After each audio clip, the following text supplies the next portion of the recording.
वंदे मातरम प्यारे साथियों, आपके लिए युक्ति पब्लिकेशन का सामान्य ज्ञान का मैं ब्रह्मास्त्र लेके आया हूँ। जितने लोग युक्ति पब्लिकेशन से जो है परिचित होंगे उनको इसका महत्व पता होगा। ये बुक आप परचेज भी करना चाहते हो तो 175, लेकिन परचेज नहीं करना है। टेलीग्राम चैनल पे आप जाके जनमानस क्लासेस सर्च कीजिएगा, उस पर आपको ये पूरी पीडीएफ फ्री मिल जाए, फ्री आप कॉस्ट मिल जाएगी। तो प्यारे साथियों, मैं आपको इस पूरे पीडीएफ को दिखा देता हूँ, इसकी डिज़ाइन कैसे की गई, सब कुछ आपको इसमें मिलने वाला है। देखिए इसमें, देखिए क्या क्या है इसमें। देखिए 25,000 प्लस क्वेश्चन है युक्ति पब्लिकेशन के, बहुत अच्छे डिजाइन किया है। देखिए आज लेकिन हम किसकी बारे में बात करने वाले हैं, तो आज हम प्राचीन इतिहास के बारे में बात करने वाले हैं। प्राचीन इतिहास काल के जितने भी पूरा एक ही वीडियो में कंप्लीट कराऊंगा। तो इसके लिए क्या करना होगा, चैनल को सब्सक्राइब कर, और उसके बाद कोई भी मैं छोड़ूंगा नहीं, जैसे मध्यकालीन हो या कोई भी, सब एक एक वीडियो में पूरा सब कुछ कंप्लीट कराने वाला हूँ कि आपका ज़्यादा समय ना लगे और आप तैयारी पूरी कर पाएँ। 15 दिन के अंदर मैं पूरा युक्ति पब्लिकेशन 25,000 खत्म करने वाला हूँ। देखिए कितना बढ़िया बेहतरीन तरीके से क्वेश्चन को, प्रीवियस ईयर क्वेश्चन ही इसमें रखे जाते हैं युक्ति पब्लिकेशन में, तो आपको पढ़ने में मज़ा आएगा। ये देखिए पूरा पीडीएफ मैं दिखा दे रहा हूँ आपको, ये देख लीजिए। और पीडीएफ आपको फ्री ऑफ कॉस्ट मिल जाएगी, लेकिन पीडीएफ से पढ़ने में आपको मज़ा नहीं। आप जब मैं बोलता रहूँगा इसे 8 दिन सुनोगे तो एक लय में एक घंटे 1.5 घंटे में पूरा एक सब्जेक्ट में ख़त्म कर दूंगा युक्ति का। देखिए कितना बढ़िया पीडीएफ, ये 209 पेज की पीडीएफ है। मैं 15 दिन में इसको कंप्लीट कराने की कोशिश करूँगा। तो इसके लिए आपको क्या करना होगा, चैनल को सब्सक्राइब जरूर करना होगा, और जिन्होंने वीडियो को लाइक करें, और उसके बाद अपने जितने भी एजुकेशनल ग्रुप उसमें शेयर जरूर किया करें। तो चलते हैं प्यारे साथियों आज की श्रृंखला। तो इस वीडियो में हम क्या कवर करेंगे, आज जो है हड़प्पा सभ्यता, वैदिक सभ्यता, जैन धर्म, बौद्ध धर्म, महाजनपद काल, मौर्य काल, मौर्योत्तर काल, संगम काल, गुप्तोत्तर काल, प्राचीन भारत के विविध, सब एक ही वीडियो हम देखने वाले हैं। तो वीडियो दिल थाम के बैठना है और पानी वगैरह पी लेना है। और देखिए पूरा इसमें सब कुछ। अब चलिए भारतीय से प्राचीन इतिहास आज हम शुरू करेंगे। प्राचीन इतिहास में कुछ भी आज मैं छोड़ूंगा नहीं। चलते हैं। हड़प्पा सभ्यता की सर्वाधिक, देखिए पहला ही आ गया है, सर्वाधिक मान्यता प्राप्त काल कौन सी है, तो आप क्या बताओगे प्यारे साथियों। मान्यता प्राप्त काल है 2500 ईसा पूर्व से 1750 ईसा पूर्व। और क्या बता नेक्स्ट है सिंधु घाटी सभ्यता के घोड़े के अवशेष कहाँ मिले थे, तो घोड़े के अवशेष कहाँ मिले थे, तो आप बताओगे सुतकोतता। कहाँ से, सुतकोतसा से मिले थे। और सिंधु घाटी सभ्यता के कालीबंगन किस प्रदेश में है, तो कालीबंगन आप बताओगे राजस्थान से, यहाँ काले रंग की चूड़ियाँ मिली थी। नेक्स्ट है सिंधु घाटी सभ्यता की मुद्राओं का निर्माण मुख्य रूप से किससे किया था, तो सेल खड़ी से, स्टेलाइट से किया था। सेल खड़ी एक मेट्रिक टाइप का ही होता था, उसी से क्या बनाया जाता है, मुद्राओं का निर्माण किया जाता था।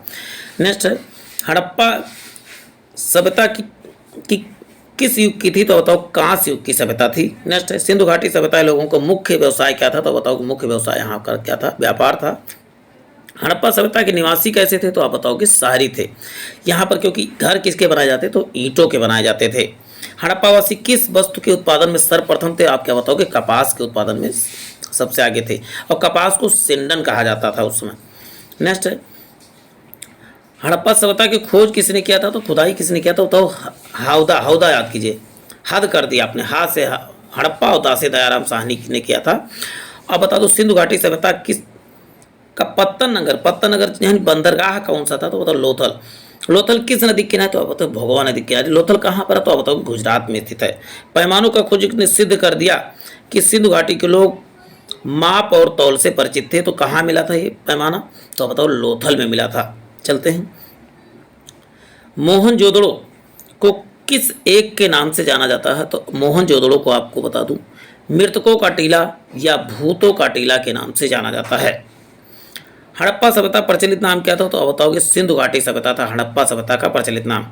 ये युक्ति पब्लिकेशन से क्वेश्चन बहुत पूछे जाते हैं। ये पूरे युक्ति पब्लिकेशन आप देख लेते हैं 25,000 क्वेश्चन मेरे साथ बन के 15 दिन में। आप 15 दिन बहुत बड़े दिन नहीं होते, तो आपकी जीके की समस्या पूरी तरह से साइंस चैनल पे पहले ही अपलोड है, तो उसको विजिट करके देखिए आप सब।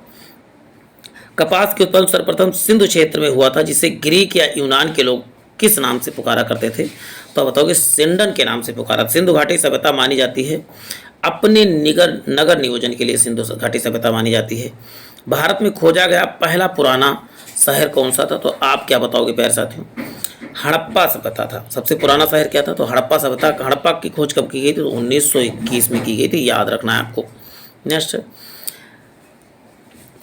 भारत में चांदी की उपलब्धता में प्राचीन साक्ष्य कहाँ से प्राप्त हुई? तो आप बताओगे हड़प्पा सभ्यता से चांदी की उपलब्धता के साक्ष्य मिले।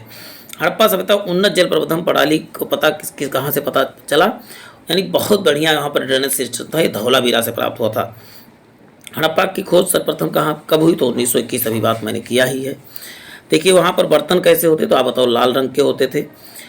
कुओं, देखिए विकसित अवस्था में स्थल में घरों में कुओं कहाँ मिले? तो आप बताओ, मोहनजोदड़ो में मिले। हड़प्पा सभ्यता के दो भारतीयों का नाम किससे जुड़ा? दयाराम साहनी और राखल दास बनर्जी से जुड़ा हुआ है। देखिए ये उसी पेज का सेकंड भाग देख लेते हैं।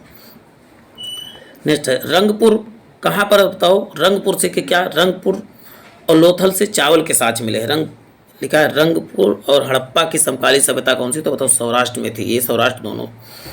आप हड़प्पा और मोहनजोदड़ो की पुरातात्विक खुदाई के प्रभावी कौन थे? Sir John Marshall. पुरातत्व के खुदाई के जो है प्रभारी ये पूछा जाएगा तो आप बताओगे सर जॉन मार्शल थे, ये अंग्रेज थे। देखिए पशु की आकृति से मोहर मिली, जिससे ज्ञात होता है कि सिंधु घाटी मेसोपोटामिया और सभ्यता के मुख्य व्यापारिक संबंध थे किससे? तो बताओ बैल से संबंध थे। नेक्स्ट, दोनों जगह ये प्राप्त हुआ था। हड़प्पा के लोग सामाजिक पद्धति कैसी थी? उचित समतावादी थी, मतलब वहाँ पर ऊंच नीच का भाव नहीं थे, समानता का भाव था। देखिए कितना हाईटेक थे, आज से भी हाईटेक थे वो। हम हड़प्पा संपदा के अंतर्गत हल के जोते हुए खेत का साक्ष्य कहाँ मिले? तो आप बताओ कालीबंगा से मिले। कालीबंगा कहाँ? तो आप बताओगे राजस्थान में है। सिंधु घाटी सभ्यता की अलंकरण किस स्थान से मिलता है? तो आप बताओगे कालीबंगा से मिलता है। मोहनजोदड़ो कहाँ स्थित? तो आप बताओ मोहनजोदड़ो सिंध में स्थित है। सिंधु घाटी सभ्यता में बृहद स्नानागार आप बताओगे कहाँ पर? तो आप बताओ मोहनजोदड़ो में है। हड़प्पा स्थलों में से अभी तक किस धातु की प्राप्ति नहीं हुई? तो बताओ लोहे धातु की कोई भी साक्ष्य नहीं मिला था। किस पशु के उसे सिंधु घाटी सभ्यता में प्राप्त नहीं हुआ था? तो गाय का साक्ष्य जो है सिंधु घाटी सभ्यता में प्राप्त नहीं हुआ, ये आपको याद रखना है। शेर का प्रयोग करना नहीं जानते थे, शेर का भी नहीं। किस अधिक संख्या में हड़प्पा युगीन स्थलों की खोज कहाँ पर हुई थी? तो आप बताओ किस प्रांत में? स्वतंत्रता प्राप्त, तो आप बताओ गुजरात। स्वतंत्रता के बाद भारत में सबसे अधिक जो है हड़प्पा कालीन चीज़ों की खोज कहाँ हुई? तो आप बताओ गुजरात में हुई। हड़प्पा कालीन स्थल नृत्य करती हुई मुद्रा में स्त्री कांस्य प्रतिमा कहाँ से प्राप्त हुई? तो आप बताओ मोहनजोदड़ो। अब कैसे याद? मोहनजोदड़ो आपने पिक्चर देखी होगी, तो वहाँ पिक्चर में राजाओं की कहानी, और राजाओं जहाँ होंगे वहाँ स्त्री नृत्य करने वाली स्त्रियाँ तो होगी ही होगी। हड़प्पा वासी किस धातु से परिचित नहीं थे? तो अभी बात हो चुकी है, लोहे से परिचित नहीं थे। चलते हैं, हड़प्पा कालीन स्थल युगल समाधान कहाँ से मिले? मतलब 201 सात कहाँ दफनाए मिले? तो बताओ लोथल में मिले थे। मानव समाज में विलक्षण क्योंकि वह मुख्यतः किस पर आधारित था? तो संस्कृति पर आधारित था। आदि ऐतिहासिक युग की थी, क्योंकि साक्ष्य तो मिला लिखा हुआ लेकिन पढ़ा नहीं गया। देखिए कहाँ यूपीएससी प्री 1996 बीपीएससी में भी पूछा गया है। चलते हैं नेक्स्ट देख लेते हैं। सिंधु घाटी सभ्यता गैर आर्य थी क्योंकि क्या है? ये एक नगरीय सभ्यता थी। कैसी थी? आप बताओगे नगरीय सभ्यता। सिंधु घाटी सभ्यता के आर्यों से पूर्व रखे जाने का महत्वपूर्ण कारण क्या था? तो आप बताओगे मृदभांड था आर्यों के पूर्व रखने के कारण। सिंधु घाटी संस्कृति वैदिक संस्कृति से भिन्न थी क्योंकि इनके पास विकसित शहरी जीवन की सुविधाएं थी। देखिए वैदिक सभ्यताओं में विकसित शहरी सुविधा नहीं थी, वहाँ पर ग्रामीण पद्धति चलती थी, जबकि हड़प्पा सभ्यता में जो है पूरी तरह शहरी सभ्यताएं चल रही थी। हड़प्पा संस्कृति की जानकारी का मुख्य स्रोत आप बताओगे पुरातात्विक साक्ष्य से ही मिलता है। सिंधु घाटी निवासियों के लिए जानने का मूल स्रोत क्या है? तो बर्तन, जेवर और हथियार और औजार के माध्यम से, यानी पुरातात्विक साक्ष्य के माध्यम से ही पता लगाया जा सकता है इनके बारे में। नेक्स्ट देखिए सेकेंड पेज पे आ गए हैं। तो प्यारे साथियों दिल थाम के खा पी के बैठिए, बीच बीच में आपको इससे ये युक्ति पब्लिकेशन ने बहुत बेहतरीन डिजाइन किया है। मोस्ट रिपीटेड क्वेश्चन को ही शामिल किया है इसमें। अर्जी फर्जी क्वेश्चन आपको लग रहा होगा नहीं शामिल किया गया, तो आपके साथ मैं मेहनत कर रहा हूँ, तो आप क्या करें, वीडियो को लाइक और शेयर जरूर कर दिया करें। भारत में चांदी का उपलब्धता के प्राचीन साक्ष्य कहाँ पर मिले? तो आप बताओ हड़प्पा संस्कृति से मिले थे। हड़प्पा में मिट्टी के बर्तनों का सामान्यतः किस रंग का उपयोग हुआ है? तो बताओगे लाल रंग का प्रयोग हुआ था। मूर्ति पूजा का आरंभ कब माना जाता है? तो आप बताओगे आर्य के पूर्व जो है मूर्ति का पूजा पहले ही शुरू हो गया था। नेक्स्ट है विशाल स्नानागार। आपने मोहनजोदड़ो पिक्चर देखा होगा, तो ये तो जहाँ राजा महाराजा रहेंगे वहीं तो स्नानागार मिलेगा, नहाने वाला जगह मिलेगा, क्योंकि वहाँ रानियाँ होती, पटरानियाँ होती सब। तो स्नानागार कहाँ मिलेगा? तो मोहनजोदड़ो में मिलेगा।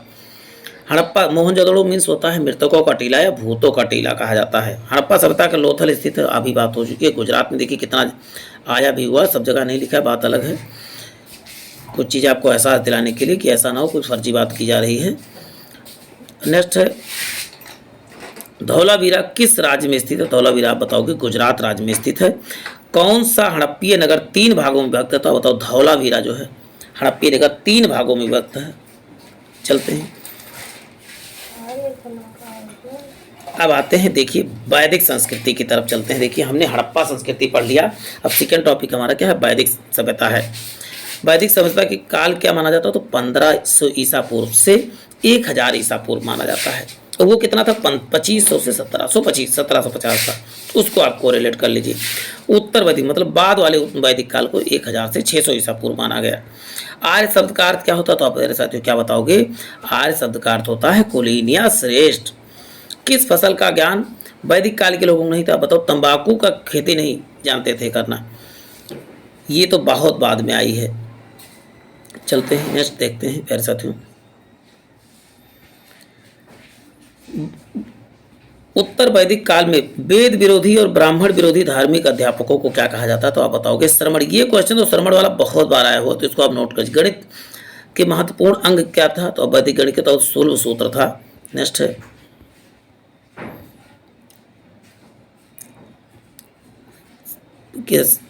किस वेद में प्राचीन वैदिक युग की संस्कृति के बारे में सूचना मिलती है? तो बताओगे ऋग्वेद की संस्कृति में। वेदों की संख्या कितनी? तो आप बताओगे 4 थी। नेक्स्ट है भारत राजची में प्रयुक्त होने वाला शब्द सत्यमेव जयते किस से लिया गया? तो बताओगे राज्य चिन्ह यहाँ होना चाहिए, भारत के राज्य चिन्ह में। तो सत्यमेव जयते आप बताओगे मुंडक उपनिषद या मुंडोपनिषद। नेक्स्ट है ऋग्वैदिक आर्यों का मुख्य व्यवसाय क्या था? तो बताओगे पशुपालन था। या कहा जाता संगीत का आदि ग्रंथ किसे कहा था? संगीत का जननी किसे कहा था? तो बताओगे सामवेद को संस्कृत का जननी कहा जाता है। अब बात होती है ये प्रवर्तक तो अक्सर पूछे जाते हैं। शाक्य ग्रंथ शाक्य के कौन है? तो शाक्य दर्शन के तो आप बताओगे कपिल हैं। न्याय दर्शन के कौन है? तो आप बताओ न्याय दर्शन के कौन है? तो आप बताओगे गौतमी प्रजापति गौतमी हैं। चारवाक के कौन है? तो चारवाक के आप जानते हैं चारवाकी हैं। योग के कौन है? तो योग के आप बताएंगे पतंजलि हैं। पूर्व मीमांसा के कौन है? तो आप बताओगे पूर्व मीमांसा के जैमिनी। और उत्तर मीमांसा के कौन है? तो ये आपको नोट कर लेना फिर से। शाक्य दर्शन के कपिल। न्याय के कौन है? तो गौतमी या गौतम। चारवाक के चारवाकी हैं। योग के पतंजलि हैं। पूर्व मीमांसा के जैमिनी हैं। चलते हैं उत्तर मीमांसा के क्या हो जाएगा? तो उत्तर मीमांसा आप बताओ वादरायण। देखिए पूर्व में अक्षर कम है तो यहाँ जैमिनी छोटा अक्षर है, याद रखना है 3 ही अक्षर है। 2 इसमें तो इसमें 3 है। और यहाँ उत्तर में 3 अक्षर है तो यहाँ पर 5 हो, यानी कि बड़ा है। वैशेषिक के कौन है? तो कड़ाद उलूक हैं। प्रथम विधि निर्माता किसे माना जाता है? आप बताओगे मनु को प्रथम विधि निर्माता माना जाता है। चलते हैं अभी देखिए कितनी बेहतरीन बेहतरीन इसमें क्वेश्चन आपको मिलने वाले हैं। तो आपको बहुत इत्मीनान से बैठ के ईयरफोन लगा के शुरू कर देना, कोई डिस्टर्ब ना करने वाला हो आपको, केवल बस आपको वीडियो पे ध्यान रखना है। कृष्ण भक्ति का प्रथम ग्रंथ कौन सा है? तो आप बताओगे श्रीमद् भगवत गीता जो है श्रीमद् कृष्ण भक्ति का प्रधान ग्रंथ है। ऋग्वेद में संपत्ति का प्रमुख रूप क्या था? तो गोधन या गौओं को जो है प्रमुख रूप से धन माना जाता था। ऋग्वेद के किस मंडल में शूद्र के उल्लेख पहली बार किया गया था? तो आप बताओगे 10वें मंडल में शूद्र का उल्लेख पहली बार किया गया था। वेदों की ऋचाओं को पढ़ने वाले ऋषियों को क्या कहा जाता? तो होत्री या होता कहा जाता था। ऋग्वेद में का संबंध किससे है? तो ऋग्वेद का संबंध आप बताओगे ईश्वर की महिमा से। किससे? ईश्वर की महिमा। ऋग्वेद में कुल कितने मंडल? तो आप बताओगे 10 मंडल हैं। और कितने सूक्तियाँ हैं? तो बताओगे 1028। और कुल कितनी ऋचाएँ हैं? तो ऋचाएँ चाहे कम आती हैं लेकिन आपको मंडल आपको याद रखना है। इंद्र के लिए कितना? सबसे प्रमुख देवता इंद्र को माना गया। सेकेंडरी किसे माना गया? तो अग्नि। ये दोनों कितनी बार रिपीट हुए आप बताएं। तो इसमें इंद्र के लिए 250 और अग्नि के लिए 200, ये आपको याद रखना है। सबसे पुराना वेद कौन सा? तो आप बताओगे ऋग्वेद सबसे पुराना वेद है। अब देखिए युक्ति ने कुछ लिखा, 4 वेद कौन है? ऋग्वेद, सामवेद, यजुर्वेद और अथर्ववेद हैं। सबसे प्राचीनतम वेद ऋग्वेद। और सबसे नया वेद कौन सा है? तो बताओ अथर्ववेद है। अब वेदत्रयी किसे कहा जाता था, तो ऋग्वेद, यजुर्वेद और सामवेद को वेदत्रयी या त्रयी ही कहा जाता है। पहले तीन ही बहुत लास्ट में जो है ऋग्वेद आया था। नेक्स्ट है, ऋग्वेद में वर्ण शब्द का सर्वप्रथम उल्लेख किसमें मिलता है, तो ऋग्वेद में मिलता है वर्ण शब्द का उल्लेख। नेक्स्ट, भारत का सबसे प्राचीन ग्रंथ कौन सा, तो बताओ वेद जो है सबसे प्राचीन ग्रंथ है। अथर्व का अर्थ क्या, तो बताओ पवित्र जादू टोना क्या होता है, अथर्व होता है। अथर्व मीन्स होता है पवित्र जादू टोना। पूर्व मीमांसा भी बात हुई कौन है, जैमिनी, और उत्तर मीमांसा कौन है, तो आप बताओगे बादरायण है। प्यारे साथियों, वीडियो में लास्ट तक बने रहें, आपको इसका फ़ायदा जरूर मिलेगा और आपको पूरी वीडियो के बाद मज़ा भी आने वाला है। और ये नहीं, पूरा सेशन आप देखिए, इस पे लगभग 25 वीडियो, 20 से 25 वीडियो आने वाले, 25 को आप ध्यानपूर्वक देखिए। मैं जैसे आप कहेंगे तो एक दिन में मैं 2 वीडियो कंप्लीट कराऊंगा शाम सुबह। तो आप कमेंट बॉक्स में जरूर कमेंट कीजिएगा कि 2 लाया जाए कि दिन भर में 1 वीडियो इसका युक्ति का लाया जाए। और चैनल पे बहुत ढेर सारे वीडियो पहले ही पड़े, तो उनको भी आप देखिए और उससे लाभान्वित होइए। प्राचीन पुराण कौन सा, तो बताओ सबसे प्राचीन पुराण कौन सा, मत्स्य पुराण है। ब्राह्मण ग्रंथों में सबसे प्राचीन ग्रंथ कौन सा है, तो शतपथ ब्राह्मण क्या है, सबसे प्राचीन ग्रंथ है।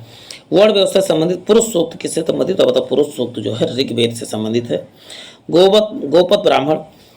गोपद ब्राह्मण संबंधित है किससे, तो बताओगे अथर्ववेद से गोपद ब्राह्मण संबंधित है। उपनिषदों का मुख्य विषय क्या है, तो बताओगे दर्शन है।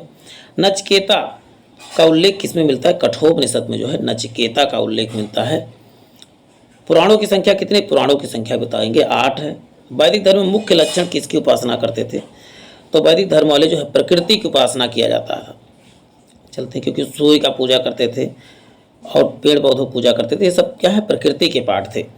सूर्य सूत्र किससे संबंधित, तो बताओगे ज्योमिति से। पुरंदर किसे कहा जाता, पुरंदर इंद्र को कहा जाता है, और पुरंदर मतलब होता है किलों को तोड़ना। अस्तोमा सदगम कहाँ से, तो बताओ अस्तोमा सदगम जो है ऋग्वेद से लिया गया है। आज बाहर से आए थे, सर्वप्रथम कहाँ बसे, ये बात बताया जाता है पंजाब में बसे थे। पूर्णतः सोम को समर्पित मंडल है। नवा मंडल क्या है, सोम। 900 याद कर लिए, 900 सोम नवा मंडल, 900 सोम नवा मंडल। सोम का उल्लेख नवा मंडल में किया गया है। एक 10 राग का युद्ध तो कितनी बार पूछा गया, आप सोच भी नहीं सकते हैं। 10 राग युद्ध किस नदी के, पुरुषणी, या इसी को रावी नदी भी कहा जाता है। धर्मशास्त्रों में भू राजस्व की दर कितनी थी, तो 8000 कितनी थी, तो बताओगे 1/6 भाग थी। बहुत कम था, समझ लीजिए। 8 ईसा पूर्व से 600 ईसा पूर्व के काल को क्या कहा जाता है, ब्राह्मण काल कितने को कहते हैं, 800 ईसा पूर्व से 600 ईसा पूर्व। नेक्स्ट है, आरंभिक वैदिक साहित्य की सर्वाधिक वर्णित नदी कौन थी, तो बताओ सिंधु नदी सर्वाधिक वर्णित नदी थी। चलते हैं, अब हमारा बहुत जल्द ही जो है वैदिक सभ्यता भी खत्म होने वाला है। उसके बाद नेक्स्ट टॉपिक देखते हैं। उपनिषद काल में राजा अश्वपति कहाँ के शासक थे, तो बताओ केकय के शासक थे अश्वपति। आत्मज्ञान के विषय में नचिकेता और यम का संयोग किसमें है, तो अभी बात हो चुकी है, कठोप उपनिषद में जो है इनका उल्लेख है। वैदिक नदी कुंभा या काबुल का स्थान कहाँ निर्धारित किया गया, तो बताओ अफगानिस्तान में कुंभा या कुर्मू नदी है। कपिल मुनि द्वारा प्रतिपादित दर्शन प्रणाली क्या है, तो बताओ कपिल की बात हो चुकी है, शाक्य दर्शन है। अतर में लौह धातु की प्राप्ति कहाँ से हुई, तो अतरंजी खेड़ा में हुई है। चलते हैं, अछूत की अवधारणा को स्पष्ट रूप से कहाँ पर उदित हुई, तो बताओ धर्मशास्त्र के काल में अछूत की उदाहरणा जो है उत्पन्न हुई। गायत्री मंत्र ऋग्वेद में मिलता है, ये देवी सावित्री को है समर्पित है। देवी सावित्री को जो है समर्पित है गायत्री मंत्र, याद रखना है आपको। न्याय दर्शन के प्रणेता कौन है, बताओगे गौतम जी हैं न्याय दर्शन के। निष्क के नाम से किसे जाना जाता है, तो स्वर्ण आभूषण को निष्क के नाम से जाना जाता था उस समय, ये याद रखना है आपको। योग दर्शन के प्रतिपादक कौन है, देखिए एक भी क्वेश्चन इसमें फर्जी नहीं शामिल किया गया, तो बताओ पतंजलि है। उपनिषद पुस्तकें किसकी, तो बताओ दर्शन की पुस्तकें क्या है, उपनिषद हैं। पूर्व वैदिक कार्यों का धर्म प्रमुखता था, तो प्रकृति पूजा और यज्ञ जो है इनका प्रमुख। चरक संहिता नाम से संबंधित, तो बताओ कि चिकित्सा जो है, चा से चिकित्सा, चा से चरक, चरक किससे, तो बताओ कि चरक चिकित्सा, लेकिन आयुर्वेद चिकित्सा। चा से चरक, चा से चिकित्सा याद कर सकते हैं आप। कोरिलेशन मेथड का प्रयोग जरूर किया करें। यज्ञ संबंधी विधि विधानों का पता कहाँ से मिलता है, तो यज्ञ और यजुर्वेद आप याद कर सकते हैं। यज्ञ तथा यजुर्वेद दोनों को में या लगा हुआ, तो इसको आप कोरिलेट करके याद कर सकते हैं। नेक्स्ट है, वैदिक युगीन सभा थी, तो आप बताओ मंत्र परिषद क्या कहलाती, वैदिक युगीन सभा कहलाती थी। वैदिक युग में प्रचलित लोकप्रिय शासन क्या था, तो बताओ गणतंत्र था उस समय। सबसे प्राचीन वेद कौन सा, तो ऋग्वेद। देखिए कौन सा दर्शन पर आरंभिक विचारधारा थी, तो बताओ शाक्य दर्शन जो है भारतीय दर्शन पर थे। साख्य, न्याय, मीमांसा, वेदांत, 6 भिन्न भारतीय जो है दर्शनों में स्पष्ट रूप से व्यक्ति हुई। तो वैदिक युग में इन सब का जो है उल्लेख किया गया था। वह दस्तकारी कौन सी थी? यह दस्तकारी कौन सी थी जो आर्यों के व्यवहार में नहीं लाई गई? लोहारगिरी जो आर्यों के व्यवहार में नहीं लाई गई थी। अष्टाध्यायी के रचनाकार कौन? तो बताओ पाणिनि जो है अष्टाध्यायी के रचनाकार हैं। स्मृति, सबसे प्राचीनतम स्मृति कौन सी? तो बताओ मनुस्मृति है। आदि काव्य की संज्ञा किसे दी गई है? तो आप बताओगे रामायण को। जबकि आदि ग्रंथ किसे कहा जाता? तो महाभारत को आदि ग्रंथ कहा जाता है। आदि काव्य रामायण को, आदि ग्रंथ महाभारत को। प्राचीनतम पुराण कौन सा है? तो आप बताओगे मत्स्य पुराण जो है प्राचीनतम पुराण है। सबसे पवित्र नदी किसे माना जाता है? तो आप बताओ सरस्वती को सबसे पवित्र नदी माना जाता है। वैदिक समाज में आधारभूत इकाई क्या थी? तो काल या कुटुंब था आधारभूत इकाई। ऋग्वेद में प्राचीनतम संस्था क्या थी? तो आप बताओ प्राचीनतम संस्था जो है ऋग्वैदिक युग की, तो आप बताओ वेदत हुआ करती थी। ब्राह्मण ग्रंथों में सर्वाधिक प्राचीन कौन सा? तो शतपथ ब्राह्मण जो है सबसे प्राचीन। ब्राह्मण ग्रंथों की बात हो रही है, शतपथ ब्राह्मण आप बताएंगे। गोत्र व्यवस्था प्रचलन में कब आई? तो आप बताओगे उत्तर वैदिक काल में गोत्र व्यवस्था आई थी।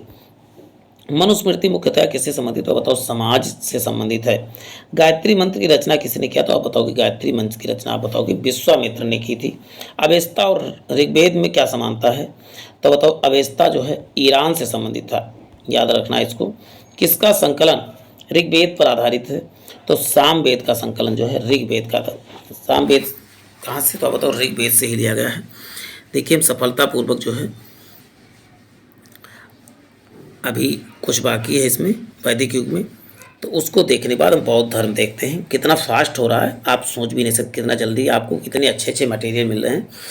तो आप क्या करें, वीडियो को लाइक ज़रूर किया करें। इससे क्या होता है, हमें मोटिवेशन, नए वीडियो के लिए मोटिवेशन मिल जाता है और मैं आपके लिए अच्छे अच्छे वीडियो लाता रहता हूँ। किस वेद में जादुई माया और वशीकरण का उल्लेख है या मैजिकल चार्म एंड स्पेल का? तो बताओ अथर्ववेद में जो है जादू टोना जब भी कहे तो अथर्ववेद ही बताना। आर्य शब्द का अर्थ है श्रेष्ठ या निर्जात समूह के लोग जो होता है। प्राचीनतम विवाह संस्कार का वर्णन किसमें किया गया है? विवाह सूक्त किससे संबंधित? तो आप क्या बताओगे? ऋग्वेद में है। चलते हैं ऋग्वेद में अघन्या किसे ना मारे जाने योग्य किसे कहा जाता? तो आप बताओ गाय को कहा जाता था। ऋग्वेद में नदियों का उल्लेख अफगानिस्तान के साथ आर्यों के संबंध किससे? तो कुभा या कुर्मू जो है अफगानिस्तान, अभी बात हो चुकी है। आर्यों का आर्कटिक होम से किसने बताया था? तो बीजी तिलक ने कहा आर्य जो है आर्कटिक होम से आए थे। अथर्ववेद का अर्थ क्या है? तो अभी बात हो चुकी है। अथर्ववेद का अर्थ होता है पवित्र जादू टोना होता है। वेद अंशतः गद्य के रूप में रचित है, तो बताओ यजुर्वेद जो है गद्य के रूप में है। वैदिक काल के लिए प्रमुख सर्वोच्च देवता कौन से? तो बताओ प्रजापति थे, सबसे उस समय प्रचलित देवता थे। संस्कारों की कुल संख्या कितनी? तो बताओ 16 संस्कार हुआ करते थे। कर्म का सिद्धांत किस में लिया गया? तो मीमांसा से। अब देखिए बौद्ध धर्म हम स्टार्ट करने, आप पानी वानी पी के फिर से बैठ जाइए। अभी बौद्ध धर्म दोनों का हम सम्मिलित अध्ययन करेंगे।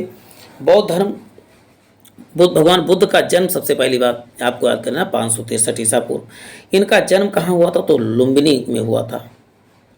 और लुम्बिनी कहाँ इस समय? तो आप बताओगे नेपाल में। वह आद्य बौद्ध साहित्य जो बुद्ध के विभिन्न जन्मों की कथाओं का विषय में है, तो आप बताओगे जातक कथाएं जो है भगवान बुद्ध के जन्म के विषय में जानकारी मिलती है। त्रिपिटक क्या है?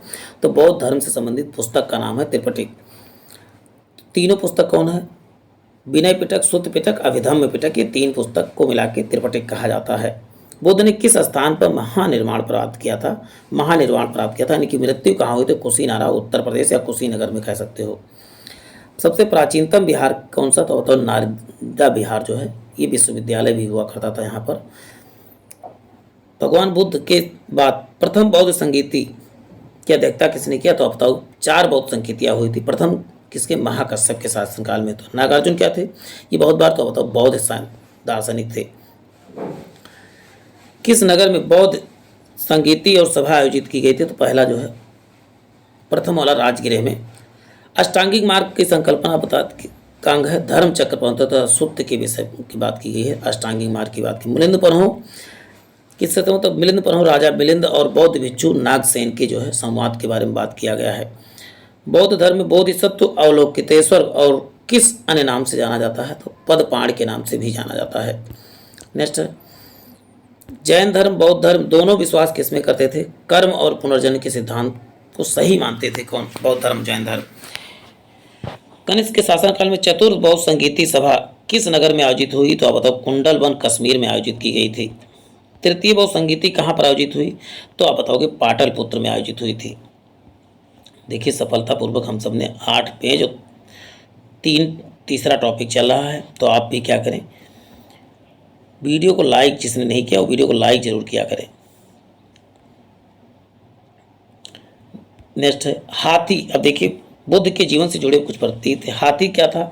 बुद्ध जब गर्भ में आने का प्रतीक क्या माना गया था? हाथी। कमल जो था जन्म का प्रतीक था। सांड क्या था? उनके जवानी का प्रतीक या यौन का प्रतीक था। घोड़ा क्या था? गृह त्याग जब किया था उन्हें तो घोड़े से ही गए, तो ऐसे याद करते। पीपल क्या था? पीपल के नीचे ही उनको क्या प्राप्त होता? ज्ञान प्राप्त होता। शेर किसका? समृद्धि का प्रतीक माना गया था। तो आप इसको फिर से, हाथी किसका? बुद्ध के गर्भ में आने का। कमल क्या था? जन्म के प्रतीक था।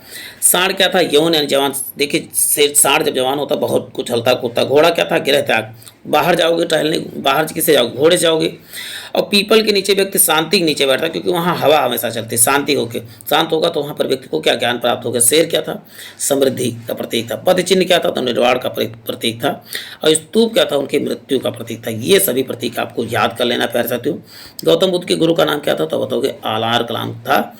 गौतम बैराग से पहले क्या देखा था? पहले बूढ़ा व्यक्ति, फिर रोगी, फिर लाश और फिर सन्यासी। चारों जो है मृत व्यक्ति या लाश कह सकते हैं। सर्वाधिक उपदेश कहाँ पर दिया था? तो बताओगे श्रावस्ती में दिया था। लेकिन सबसे पहले कहाँ दिया? तो आप बताओगे वो सारनाथ में। बौद्ध केंद्र क्या है? तो बताओ विक्रमशिला है, बौद्ध शिक्षा का केंद्र। सबसे बड़ा स्तूप कहाँ पर था? तो सांची का स्तूप किसने बनाया था? तो अशोक ने बनवाया था। ये याद रखना है आपको। किस शासक ने बौद्धों के लिए विख्यात विक्रमशिला विश्वविद्यालय, तो बताओ धर्मपाल ने विख्यात विक्रमशिला विश्वविद्यालय की स्थापना किया था। किसके द्वारा तृतीय बौद्ध संगीति को संरक्षण प्रदान हुआ? तो बताओ अशोक को जो है तृतीय।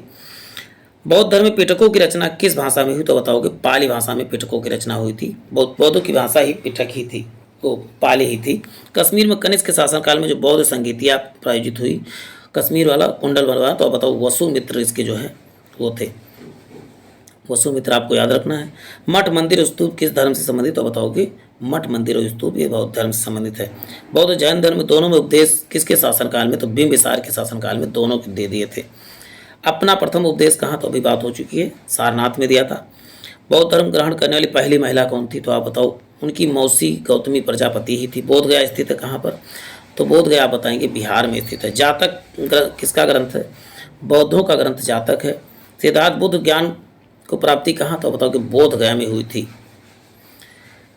और जब उन्हें ज्ञान प्राप्त हो गया तो उस प्रक्रिया को धर्म चक्र परिवर्तन कहा गया। क्या? धर्म चक्र परिवर्तन।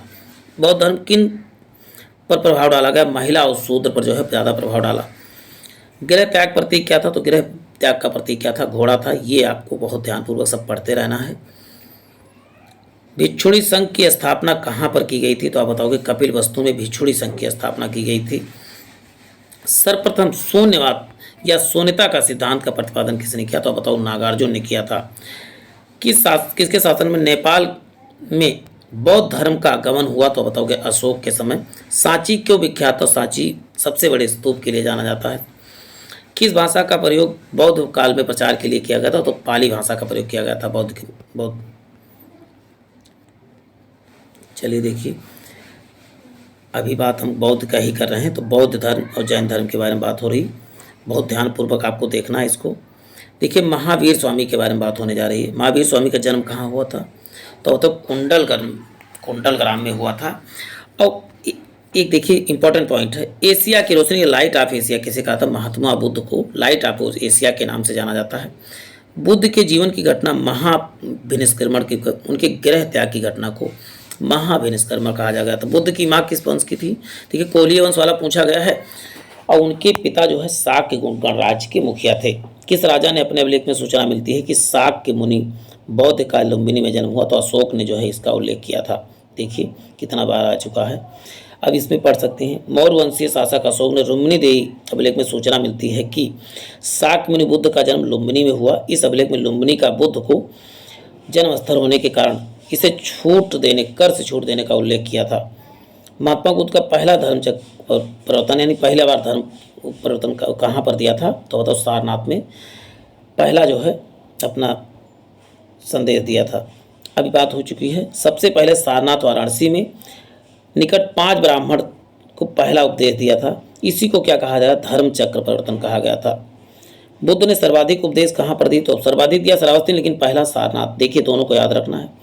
जन्म के ज्ञात किस क्षत्रिय कुल के, तो आप बताओगे किस कुल के थे, तो जात्री कुल के थे। जैन धर्म के जो गुरु थे महावीर स्वामी जात्री के थे, जबकि बुद्ध क्या से शाक्य कुल के थे। इनको याद रखना। महावीर के माता जी का क्या नाम था, तो इनके माता जी का नाम तिरसला था। इनका मूल नाम क्या था, वर्धमान था। महावीर वर्धमान, महावीर वर्धमान, वीर वर्धमान याद रखना है। इनकी मृत्यु कहाँ, तो पावापुरी में हुई थी। पहले गुरु कौन थे, तो बताओगे ऋषभ देव पहले गुरु थे। और कुल कितने तीर्थंकर हुए, तो 24। इनका नंबर क्या था, महावीर स्वामी का, ये 24वें गुरु थे। चलते हैं। जैन धर्म के अनुसार सृष्टि की रचना और पालन पोषण सार्वभौमिक सत्य से हुआ है, मतलब ये तो जो आया है वो मरेगा ही।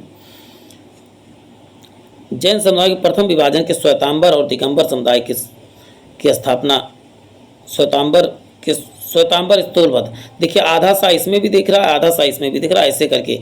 और दिगंबर के कौन थे, तो इसका उत्तर आपको बताना है कमेंट बॉक्स, नहीं तो आगे आपको अभी मैं बताऊंगा ही। दिगंबर के कौन थे, तो आप बताओगे भद्रबाहु थे। और श्वेतांबर देखिए साथ साथ दोनों मैच करा, तो ऐसे कोरिलेट करके दोनों कंफ्यूजन ना हो। दिगंबर वाले दिशा को ही वस्त्र मानते थे। चलते हैं। और श्वेतांबर और श्वेत वस्त्र धारण करते, तो उनको कंफ्यूजन। जैन तीर्थंकर पार्श्व नाथ द्वारा प्रतिभावित 4 महाव्रतों को महावीर स्वामी ने 5वां महाव्रत क्या जोड़ा था, तो बताओगे ब्रह्मचर्य को 5वां महाव्रत जोड़ा था। महावीर स्वामी का प्रथम शिष्य कौन था, तो बताओ जमाल जो था प्रथम शिष्य था। त्रिरत्न को सम्यक धारणा, सम्यक चरित्र और सम्यक ज्ञान जो है किससे संबंधित है, बताओ जैन धर्म से संबंधित है। दिलवाड़ा का जैन मंदिर का निर्माण किसने करवाया था, तो चालुक्यों और सोलंकियों ने। स्यादवाद किससे, तो स्यादवाद बताओगे जैन धर्म से संबंधित है स्यादवाद। देखिए अभी कुछ और बचे हैं। पूर्वकालिक जैन ग्रंथ कहलाता, तो बताओ 14 पूर्व जो है, कौन सा पूर्वकालिक जैन धर्म कहलाता, तो 14 पूर्व जो है जैन ग्रंथ है। जैन साहित्य कहा जाता है, तो आगम क्या है, तो बताओ जैन साहित्य है। कल्पसूत्र किसके रचयिता कौन, तो भद्रबाहु। ये कल्पसूत्र वाला क्वेश्चन तो रिपीटेड, मोस्ट रिपीटेड है। अनेकांत या क्रोध या केंद्रीय सिद्धांत किसने किया था, अनेकांत तो जैन मत से संबंधित है। महामस्तका विकेश विषय तो किसी तरह, तो आप बताओगे बाहुबली से संबंधित है। बाहुबली की मूर्ति कहाँ स्थापित है, तो बताओगे कर्नाटक में है। प्रथम जैन सभा का आयोजन कहाँ हुआ था, पाटलिपुत्र में हुआ था। द्वितीय का कहाँ हुआ था, तो वल्लभी में हुआ था द्वितीय का। और जैन साहित्य का संकलन किस भाषा और किस लिपि में है, तो भाषा जो है प्राकृत थी और लिपि क्या थी, तो अब अर्धमादी लिपि थी। गौतम बुद्ध के जीवन काल में संघ का प्रमुख कौन बनना चाहता, तो संघ का प्रमुख देवदत्त बनना चाहता था।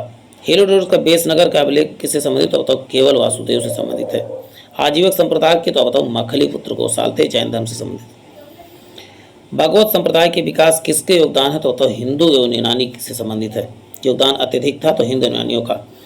वासुदेव कृष्ण की पूजा सर्वप्रथम किसने प्रारंभ की, तो 7 तत्वों ने सर्वप्रथम प्राप्त की। देखिए किसकी पूजा किसने, 7 तत्वों ने प्रारंभ की, याद रखना है। प्राचीनतम विश्वविद्यालय कौन था, बताओ नालंदा विश्वविद्यालय प्राचीनतम विश्वविद्यालय है। अब आ जाते हैं महाजनपद काल के बारे में बात की थी। कितने महाजनपद थे, तो आप बताओगे 16 महाजनपद थे। अब हम 16 महाजनपदों के बारे में विस्तृत अध्ययन करेंगे। चलते हैं। पाली ग्रंथों में गांव के मुखिया को क्या कहा जाता है, भोजक या ग्राम भोजक कहा जाता है। उज्जैन का प्राचीन नाम क्या था, तो बताओ अवंतिका था। नंद वंश का संस्थापक कौन था, तो बताओ महानंद था। प्राचीन भारत में पहला विदेशी आक्रमणकारी किनके द्वारा, तो आप बताओगे ईरानियों द्वारा किया गया था। सिकंदर कब आक्रमण किया था, तो बताओ 326 ईसा पूर्व में सिकंदर ने आक्रमण किया था। हर्यक वंश का शासक कुणिक कौन कहलाता था, अजात शत्रु को जो है कुणिक नाम से जाना जाता था। नेक्स्ट है गंगा और सोन नदियों के संगम पर पाटलिपुत्र नामक नगर जो है कहाँ पर स्थापित किया था, तो उदयन ने स्थापित किया था। गंगा और सोन नदियों पर पाटलिपुत्र की स्थापना किसने किया, तो उदयन ने किया था। 326 ईसा पूर्व में सिकंदर महान की मृत्यु कहाँ पर हो गई थी, बेबीलोन में जो है सिकंदर की मृत्यु हो गई थी। Sikandar Alexander the great Porus के गुरु ने सेनाओं में किस नदी के सामने तटों पर पड़ाव डाला था, तो बताओ कि झेलम नदी के कारण जो है इन्होंने जो है पोरस और पुरु की सेनाओं ने जो है अपना डाला था झेलम नदी के किनारे। आप बताएंगे। मृत भांड या पॉटरी भारत के द्वितीय नगरीकरण का शहरीकरण के प्रारंभ का प्रतीक माना जाता है, तो आप बताओगे उत्तरी काले पालीकृत बर्तन यानी NBP भी आप याद कर सकते हैं। प्रथम राजधानी कौन थी मगध की, तो बताओ गिरिब्रज या राजगृह हुआ करती थी। अभी बहुत अच्छे अच्छे इन्फॉर्मेशन आपको मिलने वाले हैं, टेबल के थ्रू भी कोई कई चीज़ें बताई जाएंगी, तो वीडियो में लास्ट तक बने रहें, आपको मज़ा आएगा पूरे सीरीज को देखने में।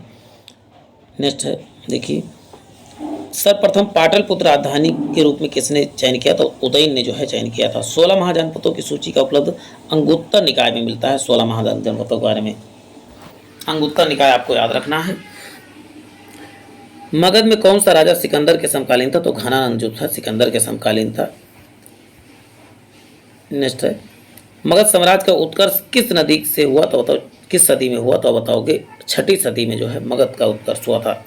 सिकंदर आक्रमण के समय उत्तर भारत में राजवंश का शासन था, नंद वंश का शासन था। सिकंदर जब आया था तो नंद वंश था। उस समय कौन था? तो बताइए घनानंद थे। 6वीं शताब्दी प्रारंभ में सर्वाधिक शक्तिशाली नगर कौन था? तो अब तक मगध जो है सर्वाधिक शक्तिशाली नगर था। नंद वंश का अंतिम शासक कौन था? तो बताएंगे घनानंद था।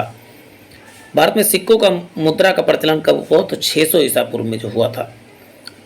अभिलेखीय साक्ष्य से प्रकट होता है कि नंद राजा के आदेश से ही नहर की खोदी गई थी। तो कलिंग के राजा खारबेल ने जो है खुदवाया था। चलते हैं नेक्स्ट क्वेश्चन देखते हैं। पहला ईरानी शासक जिसने भारत में कुछ भागों के लिए अपनी अधीन किया था? तो डेरियस ने जो है ईरानी शासक कुछ भागों को अपने अधीन किया था। मगध प्रारंभिक शासन राज्यारोहण के लिए अपने पिता की हत्या की। तो अजातशत्रु ने जो है अपने पिता की हत्या करने के कारण खुद भी मारा गया है बाद में। इसका पुत्र फिर उदयन बैठा इसको मार के। भाई तुम दूसरे के सामने कुआं खोदो, तुम्हारे सामने भी कुआं ही खोदा जाएगा, इतना याद रखना। ये पितृहंता वंश कहा जाता था पूरा, हर्यक वंश। किस शासक ने अवंती को जीतकर मगध का हिस्सा प्राप्त किया गया था? बना तो शिशुनाग ने जो है मगध को जीतकर अवंती को जीतकर मगध में मिला लिया था। 16 महाजनपदों का उल्लेख मिलता है अंगुत्तर निकाय में भी जो है 16 महाजनपदों का उल्लेख मिलता है। पहला गणतंत्र वैशाली किसके द्वारा स्थापित किया? तो लिच्छवियों द्वारा जो है स्थापित किया था। वैशाली क्या था? एक गणतंत्र हुआ करता था, गणतंत्र जहाँ जनता द्वारा चुनाव किया गया।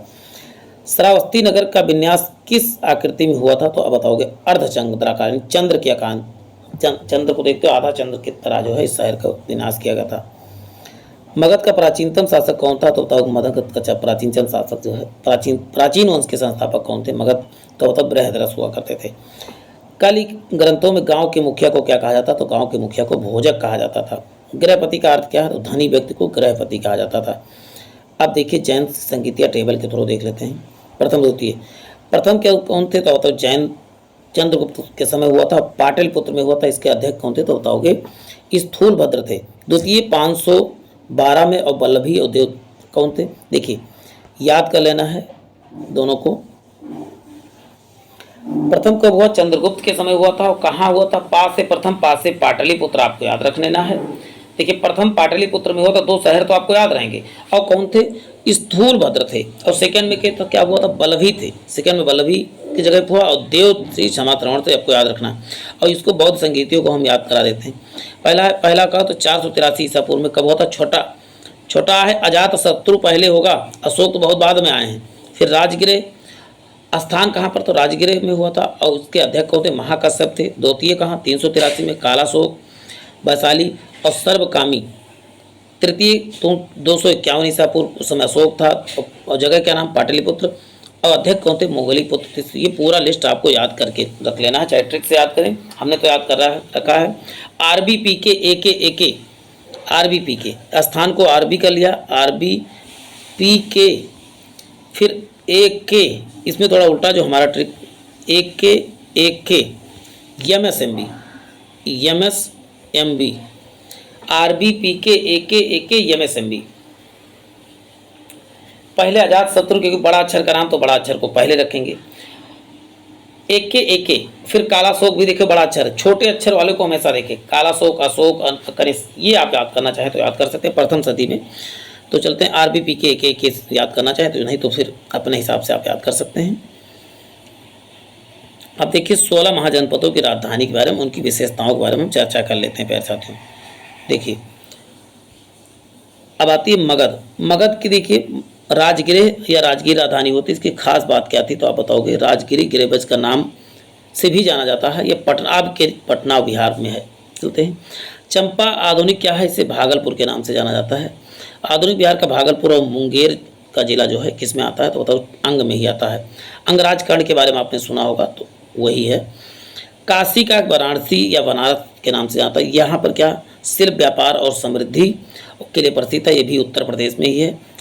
जिसमें 16 थे, 16 में से 8 उत्तर प्रदेश में ही आपको याद रखना है। वध जी का क्या था, वैशाली या विदेह या मिथिला कहा जाता है। वध की राजधानी क्या थी, आप विदेह या मिथिला के बारे में सुने होंगे, तो वध जी की राजधानी क्या थी, मिथिला नरेश कहा जाता था ना। विश्व के प्राचीनतम गणराज्य का जन्मदाता या 8 गणराज्यों का एक संघ हुआ करता था। वध जी जो हो 8 गणराज्यों का संघ हुआ करता था, ये आपको याद रखना है। देखिए कौशल श्रावस्ती या उत्तर प्रदेश का साकेत, अयोध्या और श्रावस्ती के क्षेत्र को जो है फैजाबाद एरिया को माना जाता था। यह फैजाबाद अयोध्या आप कह सकते हो, फैजाबाद रही नहीं गया है। अब आता है इंद्रप्रस्थ यानी दिल्ली वाला कुरु, यमुना इंद्रप्रस्थ एवं हस्तिनापुर के आसपास क्षेत्र का था, या दिल्ली मेरठ और उत्तर प्रदेश के हरियाणा तक फैला था। इंद्रप्रस्थ इसका नाम पुराना नाम खांडोप्रस्थ हुआ करता था, अब नाम दिल्ली है इसका।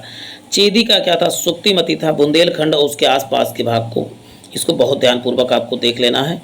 इसे कुछ इंपॉर्टेंट बता देते हैं। देखिए अस्मक का पोतन या पोत्री, ये बहुत गोदावरी के तट, ये दक्षिण भारत का एकमात्र जो है कौन था, तो बताओगे अस्मक था, दक्षिण भारत का था। और इसमें सभी को पढ़ लीजिए। फास्ट में सूरसेन का मथुरा था, मथुरा उत्तर प्रदेश में। कंबोज का राजपुर था। और उसके बाद अवंती किसकी, उज्जैनी महेशमती इसकी राजधानी थी। पूरा पोत का कौशाम्बी, पूरा पांचाल का है छत्र, पूरा पढ़ के आप फिर आगे बढ़िएगा। अब चलते हैं मौर्य काल के बारे में बात कर लेते हैं। देखिए 5वां चैप्टर हमने इसका शुरू कर दिया है। मौर्य काल के बारे में बात कर लेते हैं।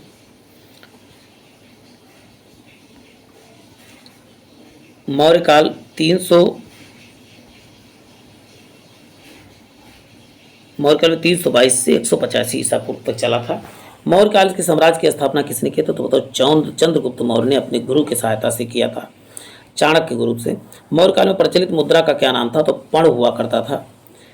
अशोक का उत्तराधिकारी कौन था, तो अशोक का उत्तराधिकारी आप बताओ कुणाल था। मुद्रा राक्षस की रचना किसने किया, तो बताओ कि विशाख दत्त ने किया था। वह व्यक्ति कौन था जिसका नाम देवनाम प्रियदर्शी कहा जाता, मौर्य सम्राट अशोक को कहा जाता था। नेक्स्ट है कौटिल्य चाणक्य किसकी प्रधानमंत्री था, बताओगे सुभाष चंद्रगुप्त मौर्य की जो है प्रधानमंत्री हुआ करता था। नेक्स्ट है कलिंग विजय के उपरांत अशोक महान ने किस धर्म को अंगीकार किया, तो बौद्ध धर्म को अंगीकार किया था। चंद्रगुप्त के शासन में विस्तार में मुख्य रूप से किसने मदद की, तो बताओ चाणक्य ने जो है मदद किया था। सांची किस कला के लिए प्रसिद्ध है, तो बताओगे बौद्ध कला के लिए जो है, बौद्ध मूर्ति कला के लिए प्रसिद्ध है। सम्राट अशोक की पत्नी कौन थी जिसने उनको बहुत प्रभावित किया, तो सम्राट अशोक की पत्नी कारुआकी से बहुत ज़्यादा प्रभावित थे। नेक्स्ट है सभी अभिलेखों में एक रूपता किस प्राकृति का उपयोग है, तो मागधी का सबसे अधिक प्रयोग किया गया था। बिंदुसार विद्रोही को कुचलने के लिए अशोक को कहाँ भेजा था, तो बताओ तक्षशिला में। अशोक के पिता का नाम आप बताओगे तो बिंदुसार था। मेगस्थनीज ने समाज को कितनी श्रेणियों में बांटा था, 7। इन्होंने मेगस्थनी ने कहा था कि भारत में दासता नहीं है। कौटिल्य अर्थशास्त्र किस पर है, तो आप बताओगे कौटिल्य के अर्थशास्त्र किस पर आधारित, तो आप बताओ राजनीति पर, ना कि इकोनॉमिक्स से संबंधित है। ये आपको याद रखना है। चलते हैं नेक्स्ट देखते हैं। सांची की स्तूप किसने बनवाया था, तो सांची का स्तूप आप क्या बताओगे, अशोक ने बनवाया था। अब बात हो सांची के स्तूप का निर्माण अशोक ने करवाया था। स्थापत्य कला के दृष्टिकोण सांची के तो सर्वश्रेष्ठ माना जाता। सांची के तो रायसेन जिला में स्थित है, ये आपको याद रखना है। जूम कर लेते हैं इसे, और जो आपको ना आता हो उसको स्क्रीनशॉट जरूर लिया करें। पाटलिपुत्र की किस सर्वप्रथम अपनी राजधानी बना था, तो चंद्रगुप्त मौर्य ने सबसे पहले अपनी राजधानी बना था। पाटलिपुत्र में स्थित चंद्रगुप्त का महल बना था किसका, तो बताओ लकड़ी का बना हुआ था। चलते हैं नेक्स्ट क्वेश्चन देख ले प्यारे साथियों। बराबर या गया जिला गुफाओं को उपयोग आश्रय गृह के रूप में किया था, तो आजीविकों के लिए किया गया था। चलते हैं किस अभिलेख से यह साबित हुआ कि चंद्रगुप्त प्रभाव पश्चिम से पूर्व तक फैला था। रुद्रदामन के जूनागढ़ पश्चिम भारत तक फैला था, तो बताओ रुद्रदामन के जूनागढ़ अभिलेख से प्राप्त हुआ था। केवल वह स्तंभ जिसमें अशोक ने स्वयं को मगध का सम्राट बताया, तो भाबरू अभिलेख में जो है केवल इन्होंने अपने को मगध का शासक बताया था। अर्थशास्त्र के लेखक किसके समकालीन थे, तो चंद्रगुप्त मौर्य के समकालीन थे। नंद वंश के समय किस वंश ने शासन किया, बात तो बताओगे मौर्य वंश ने शासन किया था। मौर्य काल में शिक्षा का सर्वाधिक केंद्र कौन था, तो बताओ तक्षशिला था। तक्षशिला पर इस समय पाकिस्तान में है। मेगस्थनीज की पुस्तक का क्या नाम था, तो मेगस्थनीज की पुस्तक का नाम बताओगे इंडिका था। चंद्रगुप्त मौर्य का विशिष्ट रूप से वर्णन किसने किया था, तो विशाख दत्त ने किया था। चलते हैं, वह स्रोत जिसमें पाटलिपुत्र के प्रशासन का वर्णन मिलता है, तो वो इंडिका में जो है पाटलिपुत्र के जो है प्रशासन के बारे में वर्णन मिलता है। चलते हैं, बहुत जल्द ही हम खत्म करने वाले हैं, 1 घंटे में पूरा खत्म करवाने वाला हूं मैं आपको हिस्ट्री, प्राचीन इतिहास। अशोक के शिलालेख में प्रयुक्त भाषा क्या थी, तो बताओ प्रयुक्त जो भाषा क्या थी, प्राकृत थी। प्रथम भारतीय साम्राज्य किसके द्वारा स्थापित किया गया था, तो चंद्रगुप्त मौर्य द्वारा स्थापित किया गया था। चाणक्य बचपन में किस नाम से जाना जाता, विष्णुगुप्त को चाणक्य को जाना था बचपन में। राज्य का सप्तांग सिद्धांत किसने का 7वां अंग कौन सा है, तो सप्ताह का 7वां अंग बताओगे मित्र को 7वां अंग माना जाता है। डायमेकस विदेशी यात्री भारत आया था किसके समय, तो बिंदुसार के समय आया था। किसके प्राचीन नगर में अवशेष कुंभकार के स्थल से प्राप्त हुए, तो पाटलिपुत्र के। देखो कुलंदी बाग प्राचीन स्थान कहाँ पर है, तो कुलंदी बाग जो है कहाँ पर, तो बताओ कि पाटलिपुत्र में कुलंदी बाग है। नेक्स्ट है, सहिष्णुता उदारता और करुणा के त्रिविधि आधार पर राजधर्म की थी, किसकी थी, तो बताओगे अशोक की जो है सहिष्णुता उदारता और करुणा। पहले भी बहुत आताताई था लेकिन बाद में जो है ये भी सुधर गया। अशोक ने बौद्ध होते हुए हिंदू धर्म में आस्था नहीं छोड़ी, इसका प्रमाण क्या है, देव नाम प्रियदर्शी की उपाधि जो है इससे ये साच मिलता है कि वो हिंदू धर्म के व्रत। अशोक के शिलालेखों को किसने पढ़ा था, बताओ जेम्स प्रिंसप ने 1937 में पढ़ा था। और किसने खोजा था, बताओगे पैंथेलर ने खोजा था, ये आपको याद रखना है। सर्वप्रथम अशोक के शिलालेखों को खोज जो है जेम्स प्रिंसप 1837 में किया था, वहाँ हमने 1937 बता दिया, 1837 आपको याद रखना है। अशोक के लेखों ब्राह्मी लिपि का उत्पादन ज़्यादा मिलता है। केवल वह स्तंभ जहाँ पर स्वयं मगध को सम्राट बताया, अभी बताया भाबर उपलेख में केवल इन्होंने। मौर्य काल में शिक्षा का सर्वाधिक प्रसिद्ध केंद्र कौन था, तो तक्षशिला था। अंतिम मौर्य सम्राट कौन था, तो बृहद्रथ जो था अंतिम मौर्य सम्राट था। नेक्स्ट है, अशोक उत्तराखंड में अशोक को एक शिलालेख कहाँ मिला, तो उत्तराखंड में कालसी में मिला है। सांची का स्तूप किसने, तो बताओ अशोक ने बनवाया था। सबसे प्रसिद्ध शासक जिसने अपने जीवन के अंतिम दिनों में जैन धर्म अपनाया था, चंद्रगुप्त मौर्य ने जो है अंतिम दिनों में जैन धर्म अपनाया था। क्षत्रियों का वर्णन अशोक ने किस में किया था, तो वो 13वें शिलालेख में किया था। यूनानी मेगास्थनीज भारत के किसके दरबार में आए थे, तो चंद्रगुप्त मौर्य के दरबार में आए थे। चंद्रगुप्त मौर्य को कब पराजित किया, चंद्रगुप्त मौर्य ने सेल्यूकस को 305 ईसा पूर्व में पराजित किया था। सेल्यूकस को क्या कौन था, तो बताओगे अलेक्जेंडर सिकंदर का सेनापति हुआ करता था। भारतीय लिखने की कला नहीं जानते थे, इसकी उक्ति किसकी, तो मेगास्थनीज बताता भारतीय लिखने नहीं जानते थे। गुप्तचर गा से गुप्तचर, गा से गुड़ पुरुष। देखिए गा से गुप्तचर, गा से गुड़ पुरुष आपको याद रखना है। गुड़ पुरुष, गुप्तचर को गुड़ पुरुष कहा जाता था उस समय, आज गुप्तचर को गुप्तचर ही कहा जाता है। समकालीन तुर्मय कहाँ का राजा था, तुर्मय जो है मिस्र का राजा था। शूद्रों के लिए आर्य शब्द का प्रयोग किस में मिला, तो बताओ अर्थशास्त्र में शूद्रों के लिए आर्य शब्द का। अर्थशास्त्र में कुल कितने अधिकरण हैं, तो अर्थशास्त्र में कुल 15 अधिकरण हैं, मतलब 15 भाग हैं। कलिंग का युद्ध 261 ईस्वी में जीतने के बाद भारी रक्तपात देखने के बाद युद्ध ने जो है युद्ध नीति को छोड़ दिया सदा के लिए, किसने, तो बताओगे अशोक ने त्याग दिया था। बहुत ज़्यादा अब नहीं बचा है तो आप लाइन पे बने रहें और पूरा वीडियो देखते रहें। 3 पेज और बचा है, मुश्किल से 10 मिनट में खत्म हो जाएगा। अशोक के जो शिलालेख रॉक एडिट संगम राज्य के बारे में हमें बताते हैं वो शामिल हैं। दूसरा एवं 13वां अभिलेख में जो है ये चीज़ मिलती है। श्रीलंका बौद्ध धर्म का प्रचार के लिए कौन महेंद्र और संघमित्रा को भेजा था, अशोक ने अपने पुत्र और पुत्री को। मानसेहरा पाकिस्तान, शहबाजगढ़ी पाकिस्तान से प्राप्त शिलालेखों की भाषा का उल्लेख किसमें, तो जो पाकिस्तान में जो भाषा यूज की थी तो खरोष्ठी का प्रयोग किया गया था। श्रीनगर संस्था की स्थापना किसने किया था, तो बताओ अशोक ने श्रीनगर की स्थापना किया था। चंद्रगुप्त मौर्य और अशोक दोनों का उल्लेख किसमें, तो महाक्षत्रप रुद्रदामन के जूनागढ़ में चंद्रगुप्त का और अशोक दोनों का। अब देखिए छठा चैप्टर आ गया, मौर्य के बाद का काल यानी मौर्योत्तर काल। मौर्य के बाद काल 185 से 319 ईसा पूर्व। सब इंपॉर्टेंट इसमें से अंतिम मौर्य शासक बृहद्रथ की हत्या उसके ही सेनापति पुष्पमिंद्र शुक्ल ने करके शुंग वंश की स्थापना किया। हत्या किसने की? तो पुष्पमंत्र ने, शुंग ने किया था। और कोई किस वंश का स्थापना किया? तो शुंग वंश की स्थापना किया। और उसके बाद इसके भी पुष्पमित्र कण्व वंश का संस्थापक कौन था? तो शुंग वंश को समाप्त करके कण्व वंश की स्थापना किया। और कण्व वंश की स्थापना किसने किया? तो वसुदेव ने किया था। फिर उसके बाद सातवाहन, सात से सिमुख याद कर सकते हैं, या आंध्र सातवाहन भी इसे कहा जाता था। प्राचीन प्राचीन भारत का महान वैयाकरण यानी व्याकरण दाता पतंजलि किसके समकालीन थे? तो बताओ पुष्पमित्र शुंग के समकालीन थे, उसी के दरबारी भी कह सकते थे। ये ब्राह्मण हुआ करता था। विशुद्ध संस्कृत भाषा में लंबा अभिलेख किस राजा के द्वारा जारी किया गया था? शक राजा रुद्रदामन के द्वारा लगवाया गया था। सातवाहनों के आरंभिक दिनों में अपना शासन कहाँ शुरू किया था? तो महाराष्ट्र में सातवाहनों ने शुरू किया था। किस कुषाण शासक ने सर्वप्रथम स्वर्ण मुद्राएं चढ़वाई थी? तो कुजुल कटफिसर सेकंड ने जो है स्वर्ण मुद्राएं चलवाई थी, सबसे पहले कह सकते हैं।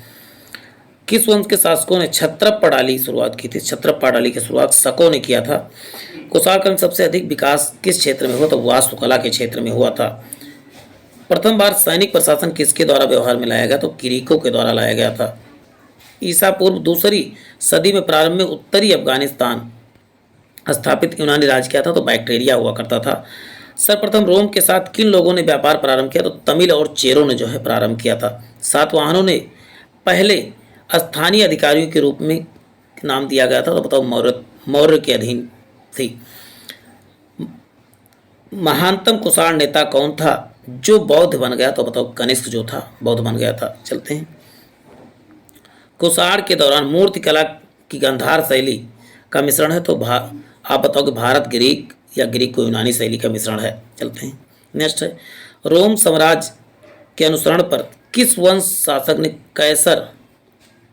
कैसर या सीजर की उपाधि दिया गया? तो कुषाण को जो है कैसर या सीजर की उपाधि दिया गया था। ये आपको याद रखना है, उपाधि ग्रहण की थी कैसर या सीजर की।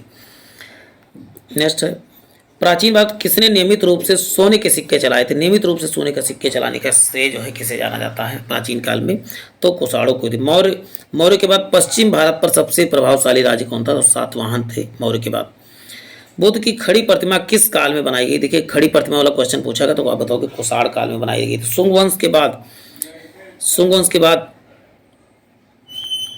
भारत पर किसने राज किया? तो शुंग वंश के आप बता चुका हूँ, कण्व वंश ने। शुंग वंश की तो किसने नाच किया था? कण्व ने नाच किया था और कण्व वंश की स्थापना किया था।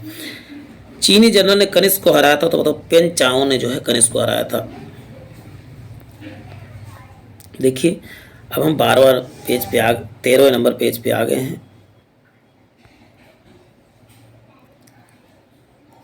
नेक्स्ट है, उत्तरी और उत्तर पश्चिम प्रांत में सर्वाधिक संख्या में तांबे के सिक्कों का किसने जारी किया? तो आप बताओगे कुषाणों ने सबसे अधिक तांबे के सिक्के जारी किए थे। देखो सोने साथ साथ तांबों का सिक्का भी नहीं जाए।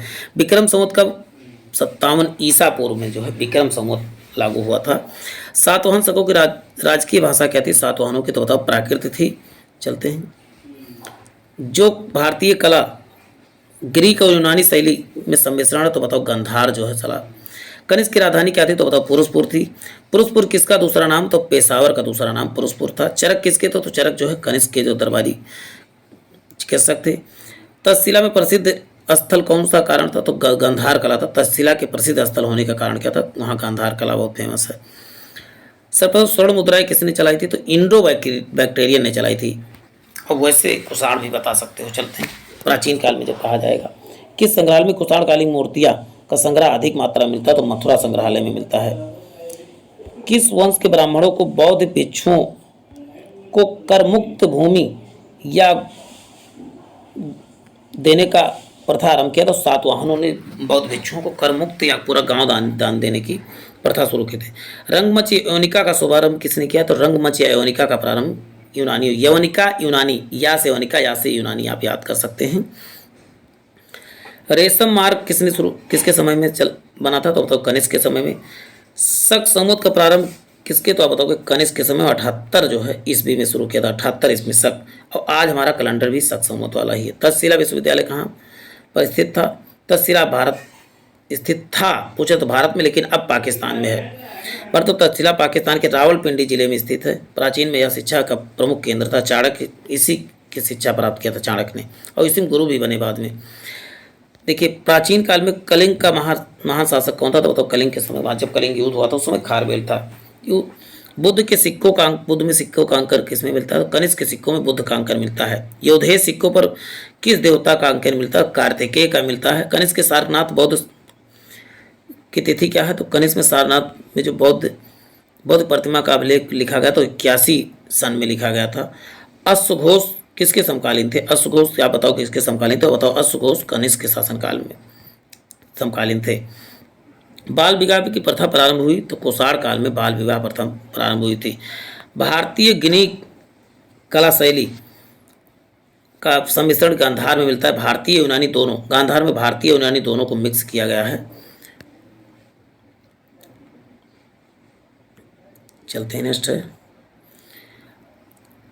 सातवाहनों की राजधानी कौन थी, तो बताओ अमरावती थी। सातवाहनों की राजधानी आपको क्या बताना है, अमरावती। बहुत ध्यानपूर्वक इन सबको देखना है, जो ना रहा उसके शॉर्ट जरूर लिया करें, स्क्रीन शॉट ना ले पाए ना लेना चाहे तो आप लिख जरूर लिया करें। आंध्र सातवाहन राजाओं की सबसे लंबी सूची किस पुराण में मिलती है, तो मत्स्य पुराण में मिलती है। पूर्वी रोमन शासक जस्टिसियन सर्वाधिक महत्वपूर्ण योगदान किसका था, विधि के क्षेत्र में था। अब बात होती है संगम काल के बारे में। देखिए 7वां टॉपिक आ गया हमारा संगम काल। संगम काल से क्वेश्चन पूछे जाते हैं अक्सर, तो इसको भी संगम के उरयूर किसके लिए विख्यात था, उरयूर किसके लिए तो विख्यात था, तो कपास के व्यापार के महत्वपूर्ण केंद्र था उरयूर। तो आप बताओगे उरयूर किसके लिए जाना जाता था, तो आप बताओगे कपास व्यापार के लिए उरयूर जाना जाता था। नेक्स्ट है प्यारे साथियों, सेकेंड पेज इसमें चलते हैं। 5-7 मिनट और धैर्य बना के रखिए। पूरा जो है प्राचीन इतिहास में खत्म करने वाला हूँ आपके साथ। तो नेक्स्ट है देखिए तोलकपियम ग्रंथ किससे संबंधित, व्याकरण से। आप क्या बताओगे प्यारे साथियों, तो आप बताएंगे व्याकरण से संबंधित था, व्याकरण और काव्य से। नेक्स्ट है कविताओं का कुरल किस भाषा में है, कुरल आप बता दूं तमिल भाषा में है। कविता संग्रहों के लिए जाना जाता है। संगम संरक्षण के 3 संगमों का आयोजन किया गया था, तो पांड काल में जो है किया गया था तीनों संगमों को। देखिए लाल चेर के नाम से क्वेश्चन है, लाल चेर के नाम से प्रसिद्ध वह चेर शासक जिसने कन्नगी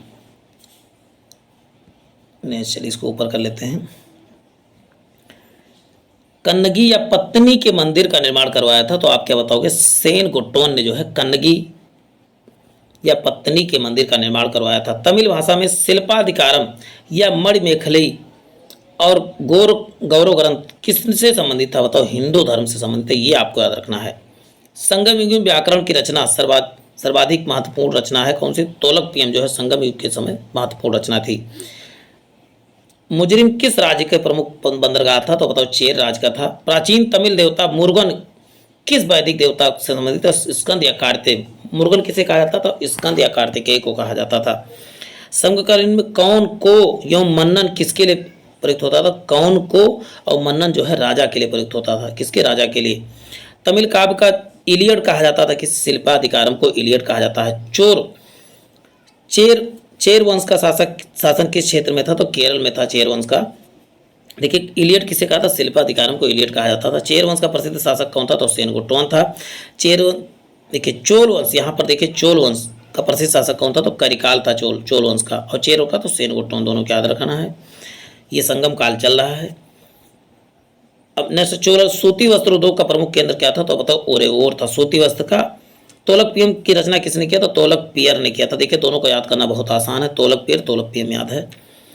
चलो सर्वोच्च न्यायालय को क्या कहा जाता था, मनरम। सर्वोच्च न्यायालय को मनरम कहा जाता। पांडवों की राजधानी क्या थी, तो बताओगे पांड की राजधानी क्या थी, तो बताओगे मदुरै थी, पांड राज्यों की राजधानी। तमिल में गौरव ग्रंथ जीवक चिंतामणि किससे संबंधित, आप बताओगे जैन धर्म से संबंधित है। संगम किससे संबंधित, विद्वानों, संगम विद्वानों की एक सभा हुआ करती थी, उसे संगम कहा जाता था। स्ट्रैबो के अनुसार संगम युग के कुछ वंश के शासक ने रोमन सम्राट आगस्टम के दरबार में 20वीं सदी के लगभग अपना एक दूत भेजा था, तो पांडरेस ने भेजा था रोमन के यहाँ। नेक्स्ट है तमिल काव्य की ओडिसी किसे कहा जाता है, तो आप बताओ मणिमेखलाई को तमिल का ओडिसी कहा जाता है। कावेरी पट्टनम की स्थापना किसने किया था, वो करिकाल ने किया था। नेक्स्ट, प्राचीनतम तमिल देवता मुरुगन किस वैदिक देवता के सदृश थे? तो बताओ स्कंद कार्तिकेय के थे। देखिए संगमों का आयोजन देख लेते हैं, जो 3 संगम हुए थे।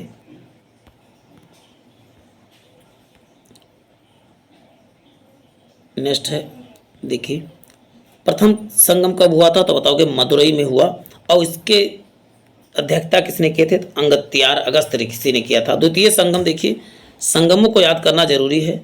अब कपाटपुरम अलवे या ये किसने किया? तो अंगत्यार ने, या अगस्त ऋषि ही आपको याद रखना है। दोनों में अगस्त ऋषि थे, इनका नाम अंगत्यार भी था। तृतीय संगम मदुरई में, और इसका किसने किया था? तो नक्कीरन ने अध्यक्षता की थी। प्रथम देखिए मदुरई में, द्वितीय कपाटपुरम में, और तृतीय मदुरई में हुआ था। और तृतीय के नक्कीरर थे, और प्रथम और द्वितीय तीनों के क्या थे? अगस्त ऋषि या अगत्यार ही कह सकते थे। अब आता है गुप्त काल के बारे में बात होती है। गुप्त काल के बारे में बहुत बेहतरीन क्वेश्चन इसमें शामिल किए जा रहे हैं, तो आप ध्यानपूर्वक देखिएगा। गुप्त काल से क्वेश्चन अक्सर आते रहते हैं। गुप्त के वंशकार कौन थे? श्रीगुप्त थे संस्थापक।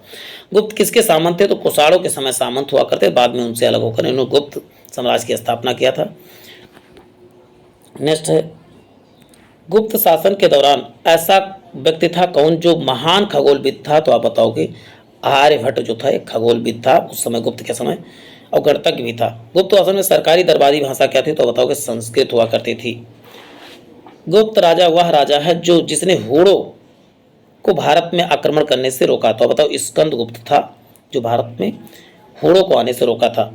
गुप्त राजवंश की सबसे प्रसिद्ध क्या थी? तो कला और स्थापत्य जो है गुप्त काल में प्रसिद्ध थी। अजंता कलाकृतियां किससे समय? आप बताओ। अजंता मतलब कोई नहीं जानता, मतलब जो अजंता मतलब कोई नहीं जानता, जो चीजें गुप्त है, ऐसे करके आप ट्रिक करके अजंता मतलब कोई नहीं जानता, जो कोई नहीं जानता तो मतलब वो चीजें क्या है? गुप्त है। कवि कालिदास किसके राज कवि थे? तो बताओगे चंद्रगुप्त सेकंड या विक्रमादित्य के राज कवि थे। अजंता चित्रकला में विषय वस्तु किससे संबंधित? तो बताओ बौद्ध धर्म से संबंधित था। उत्तर गुप्त युग में विश्वविद्यालय प्रसिद्ध था किसके लिए? तो बताओ कौन सा विश्वविद्यालय? तो बताओ नालंदा। एरण अभिलेख किससे संबंधित? तो बताओ भानुगुप्त से संबंधित है। फायान किसके समकालीन थे? तो बताओ चंद्रगुप्त सेकंड के समकालीन थे। भारतीय संस्कृति का स्वर्ण युग गोल्डन एज किसे कहा था? तो गुप्त काल को भारतीय संस्कृति का स्वर्ण युग कहा जाता है। फायान कहाँ का निवासी था? बताओ फायान चीनी का था। फांसी, चीनी यात्री को फांसी हुई तो फायान था।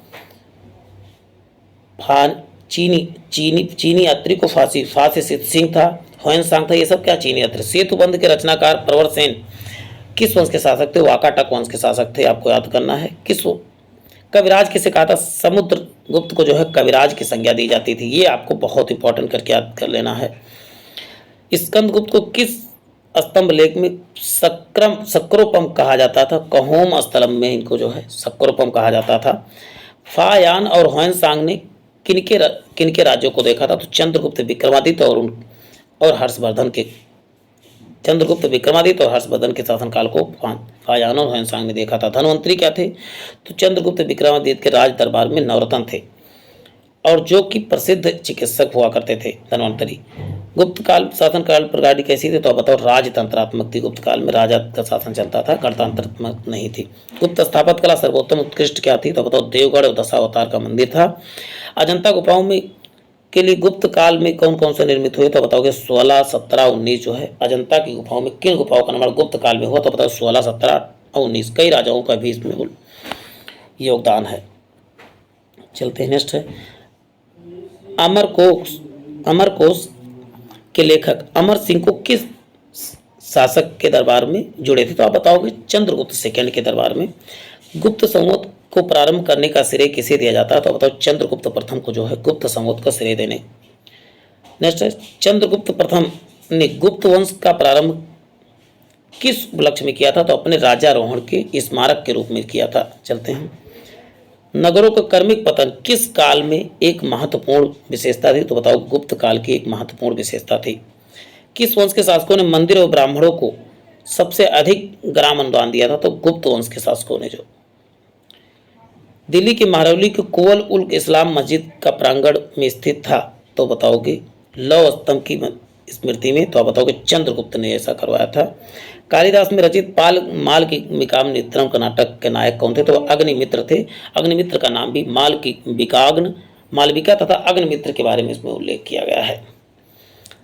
समुद्रगुप्त में सैनिक उपलब्धियों का वर्णन उसके किस अभिलेख मिलता है? पर्याग अभिलेख मिलता है। किस काल में स्त्रियों को पुरुषों के बराबरी दर्जा मिलती है? तो गुप्त काल में स्त्रियों को पुरुषों के बराबर दर्जा दिया जाता था। एक पेज और बता है, ज़्यादा नहीं बचा तो आप अभी दिल थाम के बैठे, बहुत लंबा नहीं है।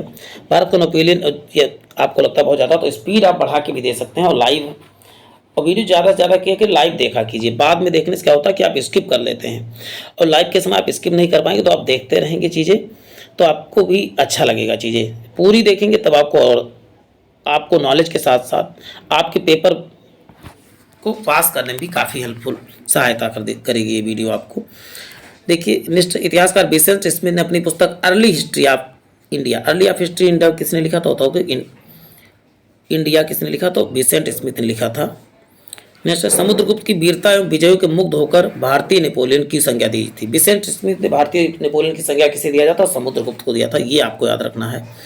अब तक्षशिला के बारे में थोड़ा सा बताया गया इसमें युक्ति ज्ञान के रूप में। युक्ति का बुक है, इसीलिए युक्ति ज्ञान कहा गया इसे।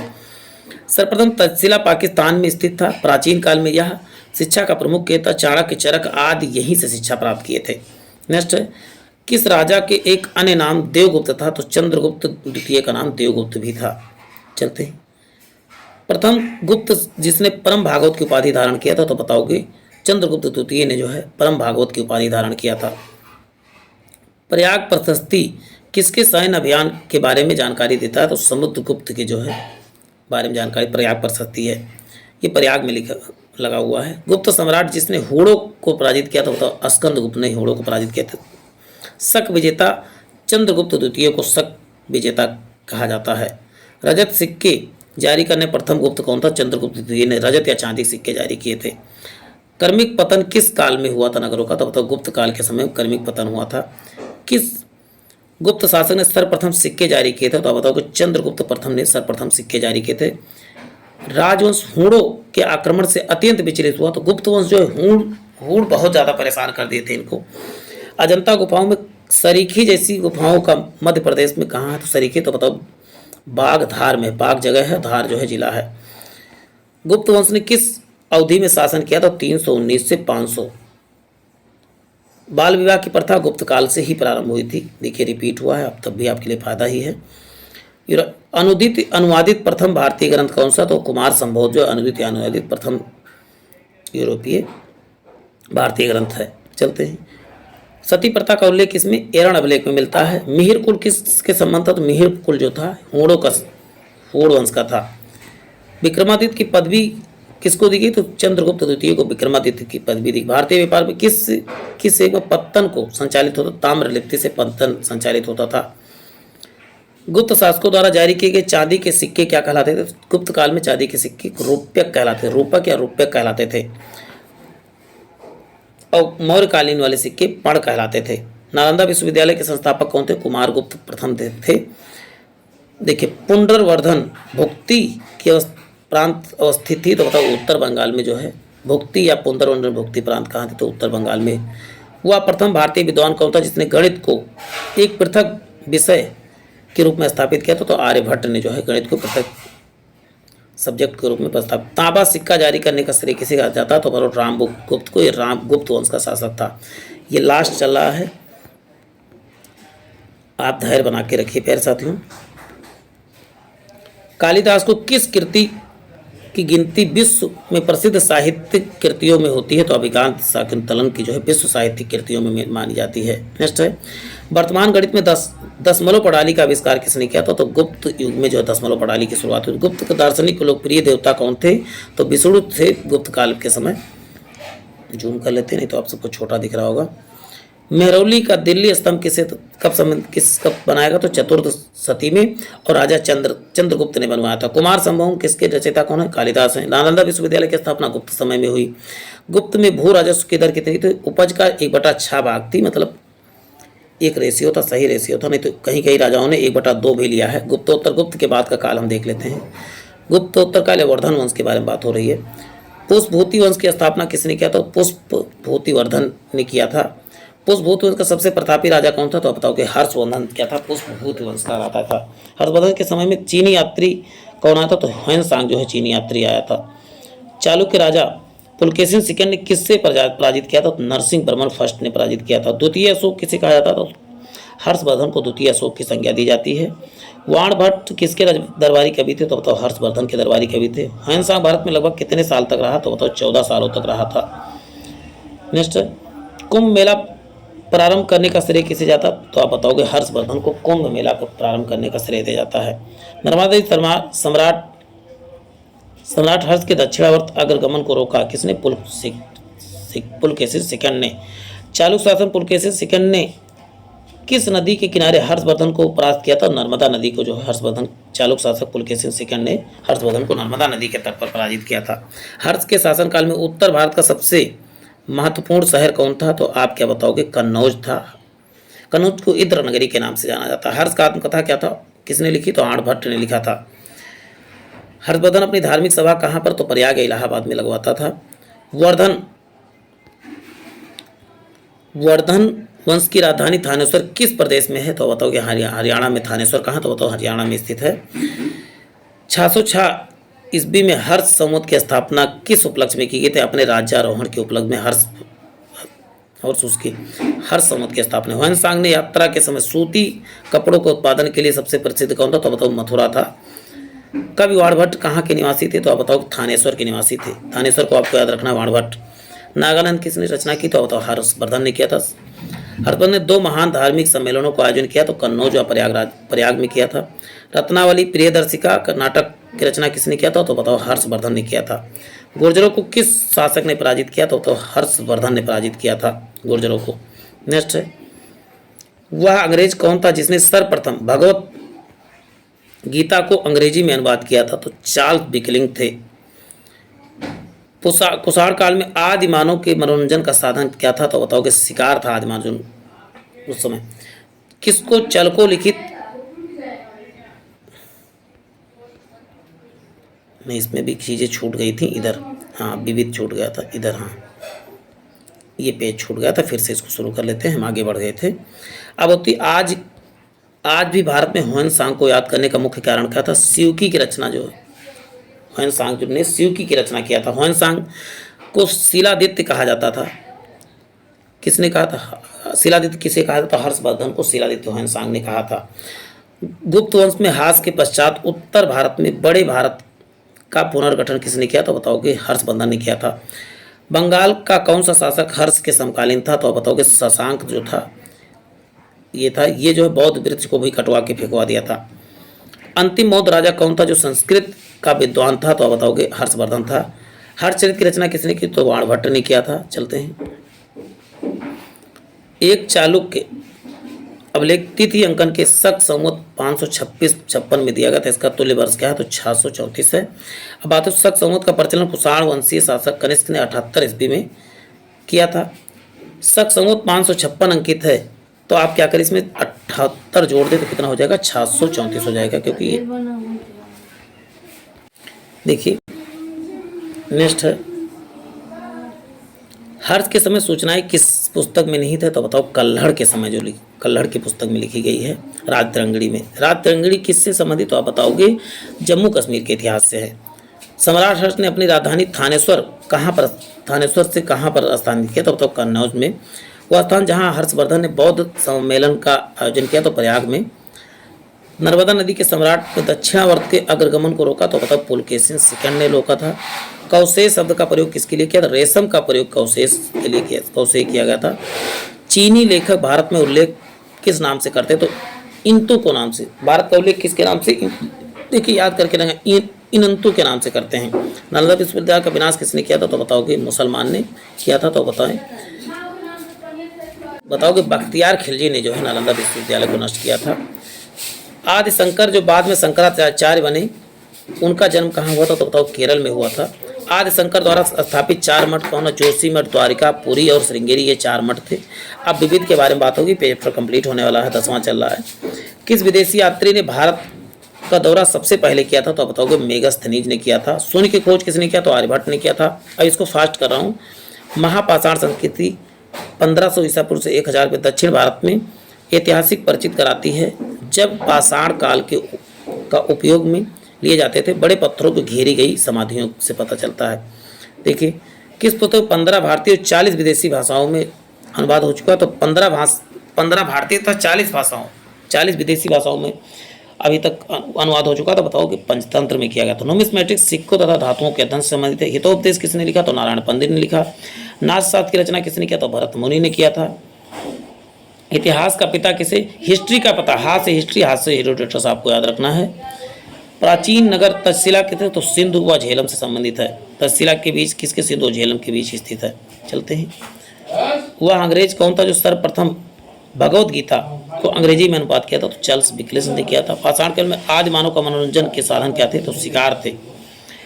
चालको लिखित एक ताम्र पाषाण युग को कहा जाता है। स्वप्न वासुदेवता के लेखक कौन? तो भास हैं, फास्ट कर रहा हूँ। नालंदा विश्वविद्यालय के लेखक विद्यालय किस लिए प्रसिद्ध था? तर्क शास्त्र के लिए फेमस था। नाम बतलाइए, उस स्वरूप का नाम बताइए जिससे व्यापारिक मार्गों पर मौन। तो मिलिंद पन्हों में व्यापारिक मार्गों का उल्लेख नहीं किया गया है। आधुनिक मानव का हाल पूर्वज कौन? तो क्रो मैग्नान मनुष्य हैं।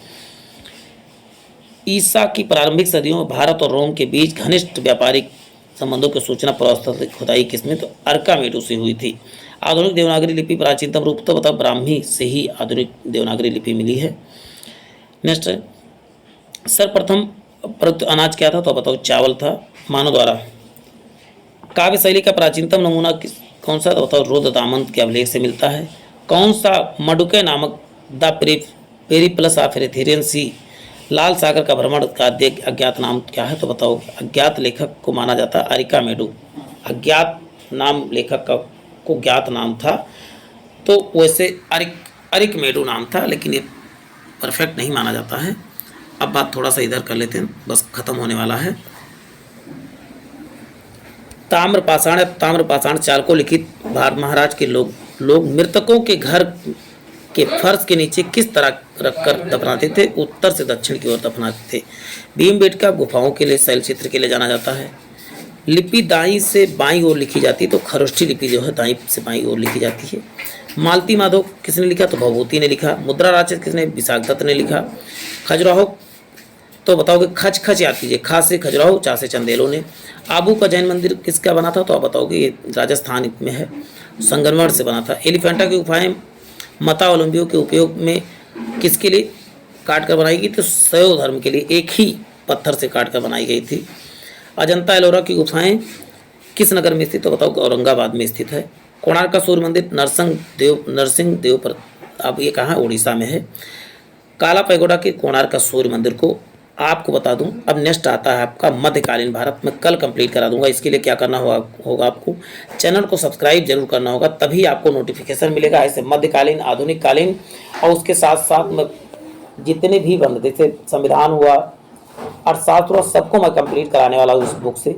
तो इसके लिए चैनल को सब्सक्राइब करना होगा और बेल आइकन जरूर दबाना होगा। तो चलते फिर मिलते हैं नए सेशन में। जय हिंद, जय भारत।